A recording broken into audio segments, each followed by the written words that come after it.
আমরা কি অপরাধী? কৃষ্ণ বললেন না, তোমাদের ব্যতীত এই তোমরা দুজন না থাকলে সৃষ্টি চলবে না, সৃষ্টি ব্যাহত হবে। তীর্থ মধ্যে শ্রেষ্ঠ গঙ্গা।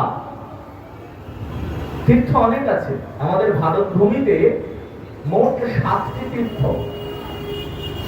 তীর্থ বারিধি স্বরূপে, স্রোতস্বিনী স্বরূপে 7 জন আছে। মনে করুন, গঙ্গে যমুনে চৈব গোদাবরী সরস্বতী নর্মদে সিন্ধু কাবেরী, সপ্ততীর্থ। কিন্তু সপ্ততীর্থের মধ্যে শ্রেষ্ঠ কিন্তু গঙ্গা। গঙ্গার শ্রেষ্ঠত্ব কোথায়? তার দৈর্ঘ্য প্রস্থে নয়। যদি ভূমণ্ডলে দৈর্ঘ্য প্রস্থের বিচার হতো তাহলে গঙ্গা শ্রেষ্ঠ হতো না, শ্রেষ্ঠ হতো নীল নদ, আমাজন নদ। অনেক বড় গঙ্গার চাইতে। কতগুলো মহাদেশের উপর থেকে বয়ে যাচ্ছে আমাজন, নীল নদ। তাহলে গঙ্গার শ্রেষ্ঠত্ব কোথায়? না, গঙ্গার উৎপত্তিতে গঙ্গার শ্রেষ্ঠত্ব, দৈর্ঘ্য প্রস্থে না, তার জলধারায় নয়। উৎপত্তি কোথায়?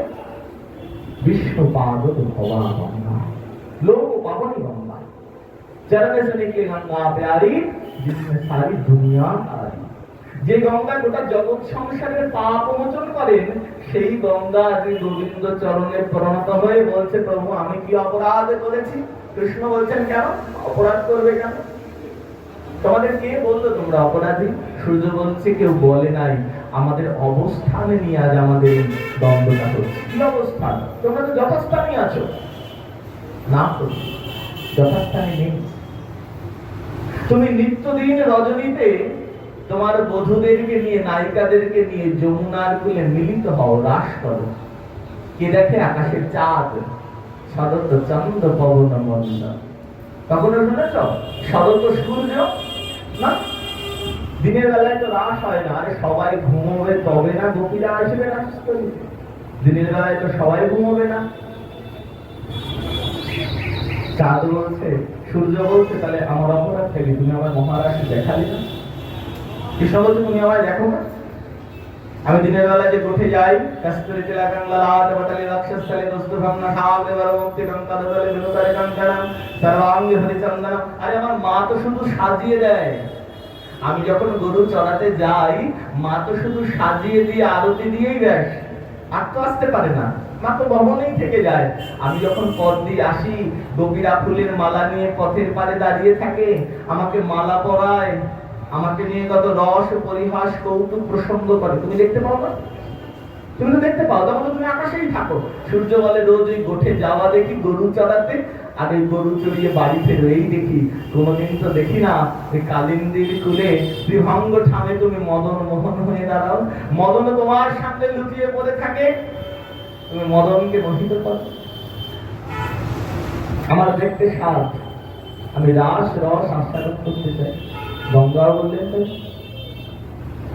আমারই ভগিনী যমুনা, তার বুকে এবং তার তটে, যমুনার নীরে এবং তীরে তুমি বিহার করো, যমুনায় স্নান করো, যমুনার কূলে, যমুনার বুকের উপর থেকে হেঁটে যাও, যমুনার তটে রাস করো। আমি কি অপরাধ করেছি? তুমি আমাকে তো ব্রজধামে স্থান দিলে না। কৃষ্ণ আশীর্বাদ করলেন, যমুনা জানা পেয়েছে তাই আমি তোমাকে প্রণাম করবো। পরবর্তী লীলায় আমি কৃষ্ণ যখন কৃষ্ণ চৈতন্য হব, আমি গোবিন্দ যখন গৌরাঙ্গ হব, তখন গঙ্গা তুমি যা পাবে তা যমুনাও পায়। গঙ্গা একটু মনে মনে আশ্বস্ত হলেন বটে, কিন্তু ভাবছে যমুনা যা পেয়েছে তার চাইতে অধিক পাবো। যমুনা তো সর্বাধিক তার সৌভাগ্য, কারণ কৃষ্ণ যখন জন্ম নিয়েছে, কৃষ্ণের প্রথম পরশ পেয়েছে যমুনা, প্রথম পরশ। রাধারানী পাননি, ললিতা বিশাখা পাননি, মা দশপতি পাননি, পিতা নন্দ পাননি। কে পেয়েছেন? বলে যমুনা। বসুদেব যখন মাথায় করে রেখে আসতে যাচ্ছেন গোকুলে, তখন যমুনার জলতরঙ্গ খালি বর্ধিত হচ্ছে। বসুদেব ভয় পাচ্ছেন, এ কি হলো? যখন যমুনায় নামলাম তখন জানু জল, হাঁটু পর্যন্ত জল, আস্তে আস্তে সেই জল গতিতে বক্ষে, এখন দেখি কণ্ঠে। যখন আকণ্ঠ জল, তখনও ঝুড়িটা মাথায় করে রেখে বসুদেব নাম জপ করছে, বিপদে মধুসূদন, কিন্তু জানে না মধুসূদন ঝুড়ির মধ্যে। কিন্তু বাবা ভয় পাচ্ছে দেখে কৃষ্ণ চিন্তিত হলেন না, বাবাকে তো এত ভয় পেতে দিলে হবে। যমুনা আমি জানি তুমি কেন উচ্ছ্বসিত। তোমার এই উচ্ছ্বাস উল্লাস, তোমার এই প্রেমের তরঙ্গ, তোমার অধীর আগ্রহের পরিণতি। কতকাল তুমি বসে আছো আমার পরশ পাবে বলে। নাও একবার পরশ করে তুমি শান্ত হও। ঝুড়ি থেকে চরণটা বের করে দিলেন, দেখবে গোপালের একটা চরণ ঝুড়ির বাইরে। ছবিতে দেখবে যমুনা, উত্তাল যমুনা গোবিন্দের চরণ স্পর্শ করে তৃপ্ত হয়ে একেবারে শান্ত হয়ে গেল। আর বৃষ্টিও নাই, জল তরঙ্গও নাই। বসুদেব অবলীলায় রেখে চলে আসলেন গোকুলে। সেই যমুনা সর্বপ্রথম কৃষ্ণ চরণ স্পর্শ পেয়েছে। গঙ্গা মনে মনে ভাবছে আমি কি এমন পাবো যে এর চাইতে অধিক। কিন্তু যখন গঙ্গা পেলেন, তখন গঙ্গা যমুনাকে দেখে বলছে, দেখে গেল যমুনে, আমার সৌভাগ্যের কথা আমি আর মুখে কি বলবো, তুই একবার এসে দেখে যাব। কি সৌভাগ্য? বলে তোর তীরেতে কখনো মিলন কখনো ভঙ্গ, আমার তীরে নাইকো ভঙ্গ, সদাই বিহরে প্রাণ গৌরাঙ্গ।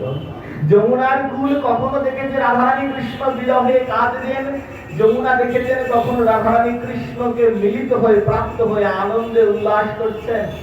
সখী সঙ্গে বিনোদিনী আনন্দে বিভাবিত হয়েছেন। গঙ্গা বলে আমি আর বিরহ দেখতে পেলামই না, জানিস কি করে দেখবো বল? বিরহ নিয়ে তো আসে নাই, রাধা কৃষ্ণ এক দেহ নিয়ে এসেছে। রসরাজ মহাভাব দোহে এক ঠাই, এবে রাধা কৃষ্ণ এক অঙ্গ গৌরাঙ্গ গোসাই, সদাই বিহরে আমার বুকে। যমুনার জলে যেমন নৌকা বিহার করেছে, জল কেলি করেছে, তেমন ওই গঙ্গাতে সুরধ্বনিতে গোড়ায় স্নান করছে। শুধু করেন নাই, আজও করছেন। নিত্য ভাব নিত্য লীলা ভাগ্যবানে দেখতে পাই। সিদ্ধ গৌরীশ্বর কারণবতী মহারাজ গঙ্গাকে গঙ্গা বলতেন না, জাহ্নবী বলতেন না, সুরধ্বনি বলতেন না, বলতেন গৌর গঙ্গা। গঙ্গায় গেলে তিনি আবিষ্ট হয়ে যেতেন, ভাবস্থ হয়ে যেতেন। অন্যান্য সাধুরা জিজ্ঞাসা করলেন, এই তো পথ মধ্যে কৃষ্ণ কথা হরি কথা বলতে বলতে এলাম, যেই না গঙ্গার জলের পরশ পেলে, যেই না তুমি গঙ্গায় নামলে, অমনি তুমি নীরব হয়ে গেলে, তোমার ভাবের বিকার ঘটল। বলে আমার বিকার ঘটে নাই, ভাবের বিকার ঘটে নাই। আসলে ওই গৌর গঙ্গার জলে না এখনো গৌরের চরণের পদরজ মিশে আছে। এখনো গঙ্গায় নামলে পরে ওই গঙ্গার জলেতে গৌরের অঙ্গ গন্ধ পাওয়া যায়, অনুভব। প্রভু বিহার করেছেন, এই সেই গঙ্গা, এই তো সেই স্থল, এই তো সেই হ্রদ, যেই হ্রদের উপর থেকে তিনি হেঁটে গিয়েছেন নাম সংকীর্তন সহযোগী। তবে একা যাননি, সঙ্গে কে? সংকীর্তনৈক পীতরো কমলায় দক্ষো বিশ্বম্ভরো দ্বিজবল যুগ ধর্ম পালো বন্দে জগৎ প্রিয় করো করুণায় অবতার। প্রভু নিত্যানন্দ। রাঘব পণ্ডিত বললেন, রাঘব পণ্ডিতকে মহাপ্রভু যখন বললেন আমার দ্বিতীয় নারী নিত্যানন্দ বই, মহাজনেরা একেবারে অবলীলায় লিখতে শুরু করে দিলেন, বন্দে কৃষ্ণ চৈতন্য নিত্যানন্দ সাহাবিত গৌরবায় পুষ্পবন্ত চিত্র ছন্দ দমনদ। আহা, সংকীর্তনৈক পীতরো। লোচন দাস লিখছেন, অভিন্ন চৈতন্য তনু ঠাকুর নিতাই অবধূত, কোন ভিন্নতা নাই নিতাই আর গৌরী, কিন্তু ভিন্নতা তো ধরা পড়ছে মানুষের চোখে। মহাপ্রভু তো এমনটা করেন নাই যেমনটা নিতাই চাঁদ করছেন। মহাপ্রভুর প্রত্যেকটা পদক্ষেপ, প্রভু দক্ষিণ ভারতে যেতেন না, নিতাই চাঁদ তাকে বাধ্য করছেন, তোমাকে যেতে হবে, তুমি বৃন্দাবনে যাও, কিন্তু তোমাকে যেতে হবে দক্ষিণ ভারত। কেন যাবেন? শ্রীরঙ্গমে কেন যাবেন? স্বামী পদ্মনাভ দেখতে, রঙ্গনাথ দেখতে? না না, বলে আমি দক্ষিণে যখন ঘুরতে গিয়েছি, আমি তো সারাটা ভারত পর্যটন করেছি। ভারতের হেন কোন তীর্থ নাই যেখানে নিত্যানন্দ চরণ পড়ে নাই। শুধু বিষ্ণু ক্ষেত্র না গো, শৈব ক্ষেত্র, শক্তি ক্ষেত্র, গাঢ়বত্ত, সৌর, যেখানে যে সাধনী হয় নিত্যানন্দ সর্বত্র বিহার করে এসেছে। তিনি ভারতের চিত্রটা জানেন, কলির জীবের বেদনাটা তিনি জানেন। আর সেই বেদনাটা মহাপ্রভুকে দিয়ে প্রশমিত হয়, এটাও নিত্যানন্দ জানেন। তার কাজ কি? তার কাজ কলির দ্বীপকে ধরে ধরে নিতাই ধরে ধরে এনে গৌরের চরণেতে ফেলা। নিজে কাঁধে দায়িত্ব তুলে নিলেন, তোমাকে যেতে হবে দক্ষিণে।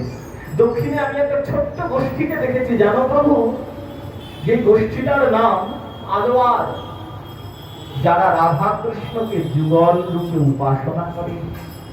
আজকে আমরা যেখানটায় বসে আছি, লক্ষ্মী জনার্দন মন্দির, প্রাগ চৈতন্য যুগের মানুষ যুগল বলতে এই যুগলটাকেই বুঝত, বৈকুণ্ঠ যুগল, লক্ষ্মী জনার্দন। কিন্তু আজকের মানুষ যুগল বলতে সহজভাবে এক কথায় রাধা কৃষ্ণ বোঝে। তাদের এই বোধ, এই ধারণাটা উপহার দিয়েছেন নিত্যানন্দ প্রভু। দাঁড়াও দাঁড়াও, তার সাথে আমার একটু বোঝাপড়া আছে। ভাবেতে বিভোর পুরোহিতগণ বললেন, আরে জগন্নাথ গুন্ডিতে এসেছেন, এখন নাম মেনে বেদিতে উঠবেন। মহারাজ এসেছেন, প্রতাপপুত্র পূজারীগণ শান্ত। মহাপ্রভু তার ভাবের যা কিছু বিকার জগন্নাথের কাছে নিবেদন করে, আর যখন সম্পন্ন হয় তখন জগন্নাথ নামবে, তার আগে নয়। মহাপ্রভু জগন্নাথের কাছে গিয়ে বলছেন, একবার দাঁড়াও বধূ, তোমায় ভালো করে দেখি, কতদিন পরে তুমি এলে। এই যে রাধার ভাব, গৌর পরবর্তী আচার্য বর্গেরা যে ভাব আমাদেরকে অনুসন্ধান দিলেন, যে লীলা মহাপ্রভু করলেন রাধার ভাবে ভাবিনী হয়ে। কতদিন পরে বধূ আইবে, কতদিন পরে এসেছে বধূ। তোমার সাথে আমার দেখাই হতো না, জানো বধূ, আমি মরে যেতাম। আমি কত ভেবেছি আমি মরে যাব, তুমি এলে তো তোমার সাথে আমার আর দেখা হবে না। আমি সখীদেরকে ডেকে বলতাম, জানিস সখী, মরিব মরিব সখী, নিশ্চয়ই মরিব, কানু হেন গুলো নিধি কাজে দিয়ে যাব। কিন্তু বধূ, তুমি তো এসেছ, দেখা তো হলো, কিন্তু অনেক দেরি করে এসেছ। বহুদিন পরে বধূ আইলে, কিবা দেখা না হতো, পরাণ গেলে বধূ। বহুদিন পরে বধূ আইলে, একবার দাঁড়াও দাঁড়াও দাঁড়াও হে ওগো রসরাজ প্রাণপতি, একবার দাঁড়াও রসের বদন। কতদিন দেখি নাই আমার এই নয়ন দুরদৃশিত পিপাসিত আমার রসিকেন্দ্র মৌলি, আজ ব্রজেন্দ্র নন্দন ব্রজ ভূমিতে এসেছে গো। রাধারানী বলছেন, ওরে সখী, একবার দেখে যা, বধূ এসেছে, দেখে যা। কৃষ্ণ এসেছে, শ্যাম সুন্দর এসেছে।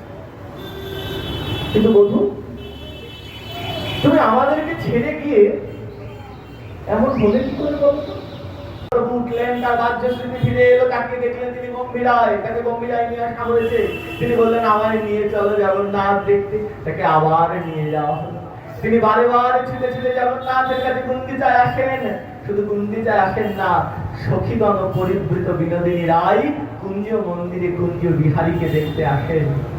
আগত রথযাত্রা গৌরীয় বৈষ্ণবের কাছে মাসির বাড়ি নয়, গুন্ডিচা নয়, বৃন্দাবনে বৃন্দাবন চন্দ্রকে ঐশ্বর্যের সিংহাসন থেকে নামিয়ে নিয়ে এসে মাধুর্যে মণ্ডিত করে পূর্ণ রসে রসরাজকে তৃপ্ত করবার সেবার নাম রথযাত্রা।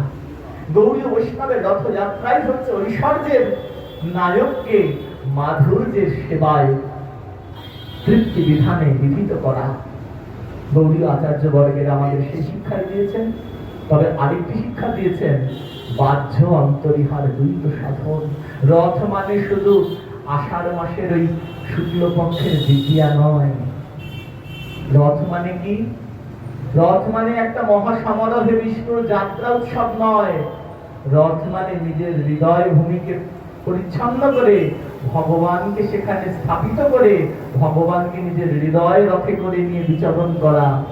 আমরা যেন আমাদের হৃদয়কে মার্জিত করে ভগবানকে বসানোর মতন উপযুক্ত স্থান করে তুলতে পারি, সাধুশাস্ত্র গুরুবাক্যে শরণাগত হয়ে হরিগুরু বৈষ্ণবের আজ্ঞায় জীবন যাপন করে আমাদের জীবনকে ভগবৎ সেবা উপযোগী করে তুলতে পারি, এই প্রার্থনা লক্ষ্মী জনার্দনের চরণে নিবেদন করে সমাগত ভক্ত চরণে প্রণাম জানিয়ে হরি কথার বিশ্রাম। শ্রী গুরু হরি হরি